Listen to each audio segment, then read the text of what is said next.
les immenses souffrances humaines infligées à ce peuple. La Commission internationale de juristes a qualifié dans un rapport les massacres perpétrés au Tibet par les autorités chinoises de génocide.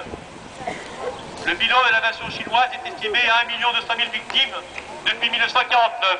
C'est une honte.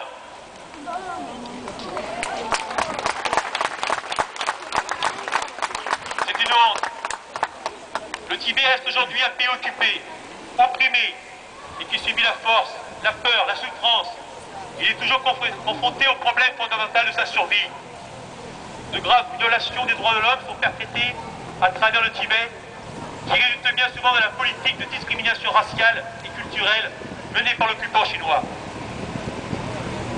Dans un rapport de 1999, la Commission des droits de l'homme, alors que les autres minorités ne font pas partie de la politique de contrôle des naissances en Chine, disait que les femmes tibétaines étaient incluses. Ils seraient stérilisés et obligés d'avorter au-delà du premier enfant.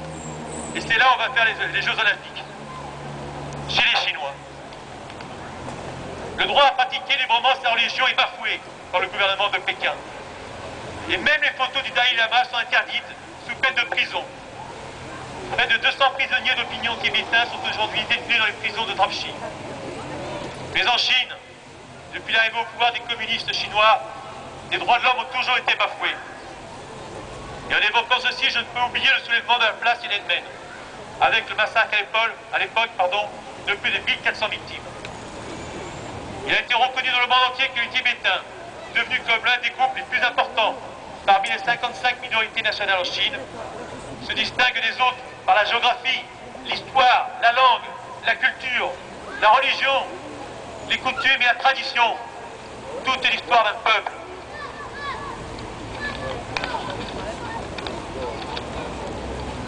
Mais le mot minorité a-t-il vraiment un sens lorsque c'est que le Tibet est un pays qui a été envahi par la Chine communiste avec une véritable volonté d'exclusion du peuple tibétain? Et on le voit encore malheureusement aujourd'hui. Aussi, j'apporte mon plus vif soutien aux courageux manifestants qui aujourd'hui bravent la terrible répression de l'envahisseur communiste chinois.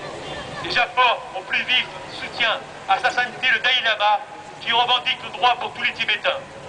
C'est-à-dire pour la nationalité tibétaine dans son intégralité, qu'ils puissent établir eux-mêmes leurs propres règles, jouir d'une autonomie authentique, où le Tibet serait doté d'un gouvernement véritable, composé de Tibétains pleinement responsables de la conduite des affaires intérieures, telles que l'éducation des enfants, les questions religieuses, la culture, l'environnement et l'économie locale.